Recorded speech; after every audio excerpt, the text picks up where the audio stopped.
ଆଚ୍ଛା good evening sir. Very good. अच्छा sir ଆପଣ ଏତେ ଦୂରରୁ ଆସିଛନ୍ତି, ଆଜି ସୁନୀଲ ସାର୍ ନାହାନ୍ତି, ଆପଣଙ୍କର କ'ଣ ଏକ୍ସପେକ୍ଟେସନ୍ ଥିଲା ଟ୍ରେଡିଂକୁ ନେଇକି, ଆଉ ଏଠି ଆସିଲା ପରେ ଆପଣଙ୍କୁ କେମିତି ଫିଲ୍, ମାନେ କ'ଣ ଆପଣ ଜାଣିବାକୁ ପାଇଲେ?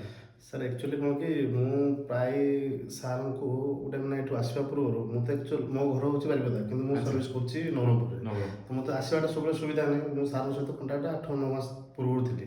ତ ଆଚ୍ଛା, ମୋତେ ସାର୍ଙ୍କ ସହିତ କେମିତି ଆପଣ ଏଇ contact YouTube through. YouTube through? ହଁ ଆମର ଆକ୍ଚୁଆଲି ଓଡ଼ିଶାରେ ଯେତେ ଗଲେ ଏଇ ସେୟାର ମାର୍କେଟ ଉପରେ ସେମିତି ମାନେ କ'ଣ କୁହନ୍ତି ୟୁଟ୍ୟୁବରେ ସେମିତି ଭଲ କେହି କଣ୍ଟେଣ୍ଟ ପ୍ରୋଭାଇଡ଼ ଆଚ୍ଛା। କରୁନାହାନ୍ତି। ତ ସାର୍ ତାଙ୍କର ଡେଲି ଭିଡ଼ିଓ ଛାଡ଼ୁଛନ୍ତି, ତ ଏମିତି ଦେଖୁ ଦେଖୁ ଭିଡ଼ିଓ ସେଠୁ ଦେଖିକିନା ସାର୍ଙ୍କ ନମ୍ବର ସେଠୁ କାଟି ମୁଁ କଥା ହେଇଥିଲି। ଆଚ୍ଛା। ତ ମୋତେ ଛୁଟି ମିଳୁନଥିଲା, ଯେହେତୁ ଯାହାହେଲେ ବି ଆସିଲେ ତ 1 month ଟାଇମ୍ ଦେବାର ଅଛି। ଆଚ୍ଛା। ତ ଛୁଟି ଯଦି ମିଳୁନଥିଲା ମୁଁ ଆଉ ସେଥିପାଇଁ ଟାଇମ୍ କାଢ଼ି ପାରୁନଥିଲି। ତ ଏବେ ସମର ଭ୍ୟାକେସନ୍ ହେଲା, ସମର ଭ୍ୟାକେସନ୍ ହେବାରୁ ତାପରେ ସାର୍ଙ୍କ ସହିତ କଥା ହେଲାରୁ ସାର୍ ମାନେ କ'ଣ କୁହନ୍ତି ସାର୍ଙ୍କ ସହିତ କେମିତି ତାଙ୍କର ମାନେ ଷ୍ଟ୍ରକ୍ଚର୍ କ'ଣ ଅଛି, କେମିତି ଜଏନ୍ କରିହେବ, ସେଠି ସବୁ କଥା ହେଇସାରିଲା ପରେ କିନା ପଳେଇ ଆସିଲି। ମୁଁ ଆସିଲା ପରେ ମୋର ଏକ୍ସପେକ୍ଟେସନ୍ କ'ଣ ଥିଲା କି ଆଇଲା ବେଳକୁ ଯେ ହଁ ଗୋଟେ ମାନେ ଭିତରେ ଗୋଟେ ଗଲାବେଳକୁ ଗୋଟେ ଥିବେ 4-5ଟା ପିଲା ବସିଥିବେ, ଗୋଟେ ଚେୟାର ପଡ଼ିଥିବ, ସାର୍ ପଢ଼ଉଥିବେ, ସେ ଗୋଟେ ମାନେ ଆଚ୍ଛା। ଇଏ ରୁହେନି କି ମାନେ କୋଚିଂ ଯେମିତି ଗୋଟେ ହେଲା ବେଳେ ମାନେ ଏକ୍ସପେକ୍ଟେସନ୍ଟା ସେମିତି ଥିଲା। କାହିଁକି ବାହାରେ ବି ଭୁବନେଶ୍ୱରରେ ବି ସେମିତି ହେଉଛି, କିନ୍ତୁ ମାନେ ଆସିଲା ପରେ ମୁଁ ଯେତେବେଳେ ପ୍ରଥମ ଫାର୍ଷ୍ଟ କ୍ଲାସ୍ କଲି ମୋତେ ସାର୍ ମାନେ ତାଙ୍କ ପାଖ ଟେବୁଲକୁ ଡାକିଲେ, ସେ ଗୋଟେ ଚେୟାରରେ ବସିଲେ, ମୋତେ ଗୋଟେ ଚେୟାରରେ ବସେଇଲେ।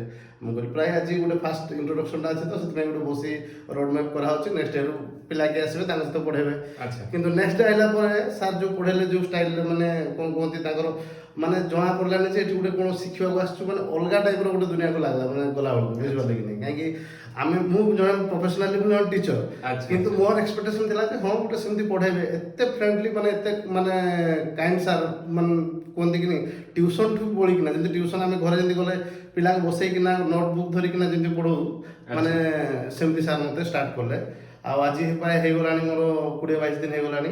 ଆଚ୍ଛା। ଆଉ ମୁଁ ମାନେ କ'ଣ କୁହନ୍ତି ମୋର ପାଖରେ ସମୟ ବହୁତ କମ୍ ଥିବାରୁ ଯେଉଁ କୋର୍ସଟା କି 2 ମାସ ସରିବ, ମୋତେ ସେଟାକୁ ସାର୍ ମାନେ ତାଙ୍କ ଟାଇମ୍ କାଢ଼ିକିନା ମାନେ ଦିନଟାରେ 2 ଥର କ୍ଲାସ୍ କରିକି ବି ମୋତେ ସେ 1 ମାସ ଭିତରେ କମ୍ପ୍ଲିଟ୍ କରିଦେଲେ।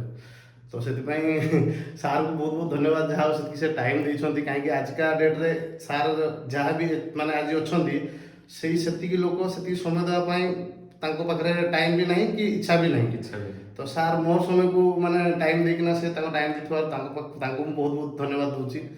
ଆଉ ଆଚ୍ଛା, I have a small doubt, ଆଗରୁ ତ ଆପଣ ଅଲଗା ଇନଷ୍ଟିଟ୍ୟୁସନକୁ ନା ଜଏନ୍ କରିଥିଲେ? ଇନଷ୍ଟିଟ୍ୟୁସନ୍ ତ ଯାଇନି, ଅନଲାଇନ୍ ଜଏନ୍ ହେଇଥିଲି।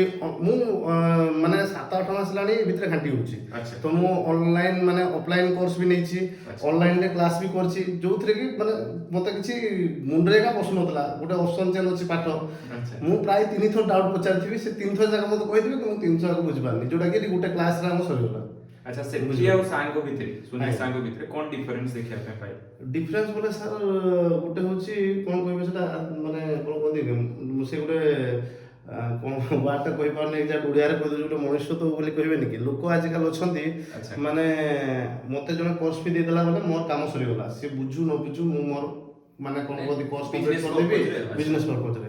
ଏଠି ଗୋଟେ ମାନେ କ'ଣ କି ଆପଣ ପଇସାରେ ମୁଁ ପ୍ରାୟ ଏଠି ଯେଉଁଦିନ ଫାର୍ଷ୍ଟ କ୍ଲାସ୍ କଲି, ତାର ନେକ୍ସଟ ଡେ ମୋ ସାଙ୍ଗକୁ ଯାଇ କଲ୍ କରିଛି, ମୁଁ କହିଲି ଏଠି ଯେଉଁ ମୁଁ ଧର କୋର୍ସ ଫିଟା 30,000 ଦେଇଛି, ମାନେ ସେଟା ପୁରା ୱର୍ଥ ଇଟ୍, ମାନେ ସେଠି ଯଦି 50K ବି ହେବ ମାନେ ସେଟା ଏକ୍ସେସ୍ ନୁହେଁ। କାହିଁକି ସେ ଯେତିକି ଏଫର୍ଟ ଦେଉଛନ୍ତି ଆଉ ଯେଉଁ ଭଳିଆ ସେ ପରିଶ୍ରମ କରୁଛନ୍ତି, ଆଉ ଯେତିକିଟା ଆମକୁ ମାନେ କନଫିଡେଣ୍ଟ ଆସୁଛି ଯେ ନାଇଁ ଯଦି ମାର୍କେଟରେ ଯେମିତି ସାର୍ କହୁଛନ୍ତି ଆମେ ସେମିତି ମାନେ ଠିକ୍ ତାଙ୍କର ଇନଷ୍ଟ୍ରକ୍ସନକୁ ଫଲୋ କରିକିନା ମାର୍କେଟକୁ ଟାଇମ୍ ଦେବା ବୋଲେ ମାର୍କେଟ ଆମକୁ ତାର ଯେତିକି ସମୟ ଆମେ ଦେଇଥିବା ତାର କେତେ ଗୁଣ ଆମକୁ ରିଟର୍ନ ଦେବ ଯେ ହିସାବ ନାହିଁ। ଆପଣ ସିମ୍ପଲ୍ ଦେଖିବେ ଦେଖନ୍ତୁ ଖାତାଟା, ମାନେ ଗୋଟେ ଇମାଜିନ୍ କରିପାରିବେନି, ଏଇଟା ଗୋଟେ କହିବେନି ଯେ ସାର୍ ଆପଣଙ୍କୁ ଷ୍ଟକ୍ ମାର୍କେଟ ଏମିତି ପଢ଼େଇ ଦିଅ ବୋଲିକିନା।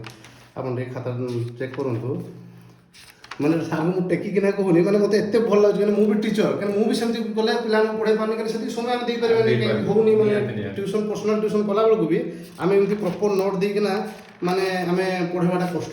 କିନ୍ତୁ ସାର୍ ଏବେ ଯଦି ସାର୍ ସେତିକି ନ ପଢ଼େଇଥିଲେ ବି ସାର୍ଙ୍କୁ ମୋର କିଛି କମ୍ପ୍ଲେନ୍ ନାହିଁ କି କିଛି ନାହିଁ, ସେ ଯାହା ଶିଖେଇବେ ସେଇଟାକୁ ନେଇକି କରିଥାନ୍ତି। କିନ୍ତୁ ସେ ତାଙ୍କ ଆଡ଼ୁ ମାନେ କ'ଣ କି ମାନେ ମୁଁ ଯଦି 100% ଦେଇଥିବି, ସେ ତାଙ୍କ ଆଡ଼ୁ 1000% ଦେଇଛନ୍ତି। ଆଚ୍ଛା। ବୁଝିପାରିଲେ, ସେଥିପାଇଁ ମାନେ ମୁଁ ଏବେ ବି ଫୋନ୍ କରିଥିଲା କ୍ଲାସ୍ ମାନେ ଆସିବା ପୂର୍ବରୁ ସାଙ୍ଗ ଫୋନ୍ କରିଥିଲା, ଆଉ ସେ କହୁଥିଲା ଆକ୍ଚୁଆଲି ଟିକେ କ'ଣ କି କମ୍ୟୁନିକେସନ୍ଟା ଦୂର ଦୂର ସାଙ୍ଗମାନେ ଅଛନ୍ତି, ତାଙ୍କୁ ମୁଁ ଯେତିକି କହିଲିନି ସେମାନେ କହୁଛନ୍ତି ଆମକୁ ବି ଇଚ୍ଛା ହେଉଛି ଯାଇକିନା କ୍ଲାସ୍ କରିବା। ଆଚ୍ଛା। ଆଚ୍ଛା, ବୁଝିପାରିଲେ କି ନାହିଁ? ଯାହା ହଉ ଖୁସି ଲାଗିଲା ଆପଣଙ୍କ ସହିତ ଇଣ୍ଟରାକ୍ସନ୍ କରିକି। ଆଜ୍ଞା, ଆଉ ଆପଣ ଏତେ ଦୂରରୁ ଆସିଲେ, ମାନେ ନାଇଁ ମୋର ଆକ୍ଚୁଆଲି ଆସିବାକୁ ବହୁତ ଆଗରୁ ଇଚ୍ଛା କିନ୍ତୁ ମୋ ପାଖରେ ସମୟର ଅଭାବ ବୋଲିକିନା ମୁଁ ଏତିକି ଲେଟ୍ କଲି। ଆଚ୍ଛା। ଆଉ ସାର୍ ସହିତ ଏବେ ଜଷ୍ଟ ଜଡ଼ିତ ହେଇଛି, ଆଗକୁ ବି ଜଡ଼ିତ ହେଇ ରହିବି। ନିହାତି, ନିହାତି। ଆଉ ଯୋଉଠି ଯେତେବେଳେ ସାର୍ କହିଛନ୍ତି ପ୍ରତ୍ୟେକ ମୁହୂର୍ତ୍ତରେ ଯୋଉଠି ଯେତେବେଳେ ଡାଉଟ୍ ହବ ଯାହା ହବ ସାର୍ ୱାନ୍ସ ଯଦି ତାଙ୍କ ପାଖରେ କିଏ ଏନରୋଲ କରୁଛି ବୋଲେ ସେ ତାଙ୍କୁ ଗୋଟେ ଗାଇଡ୍ ଭଳିଆ ଦେଉଛନ୍ତି, ବୁଝିପାରିଲେ କି ନାହିଁ? ତ ସେଇଟା ଗୋଟେ ଭଲ ଲାଗୁଛି କାହିଁକି ସେମିତି ବି ଲୋକ ଅଛନ୍ତି କାହାକୁ ଫୋନ୍ କଲେ 5 ମିନିଟ୍ ଟାଇମ୍ ଦେବା ପାଇଁ, ହଁ ସାର୍ ପାଖରେ ବି ଟାଇମ୍ ନଥିବ କିନ୍ତୁ ସେ ଗୋଟେ ସମୟ ହେଲା ପରେ ଆପଣଙ୍କୁ ସେଟା କ୍ଲିୟର କରିବେ କି ଟାଇମ୍ ଦେବେ, କିନ୍ତୁ ଲୋକ ସେତିକି ବି କେହି ରେସ୍ପନ୍ସ କରୁନାହାନ୍ତି। ସେଇଟା ଏକା ସାର୍ଙ୍କର ମାନେ କହିବି ଇଏ ଆଉ। ଠିକ ଅଛି, ଥ୍ୟାଙ୍କ ୟୁ ସୋ ମଚ୍ ଆଜ୍ଞା, ଆପଣଙ୍କ ଧନ୍ୟବାଦ। ଭ୍ୟାଲୁଏବୁଲ ଟାଇମ୍ ବାହାର କରିଥିବାରୁ। ନିହାତି। ଠିକ ଅଛି, ଓକେ।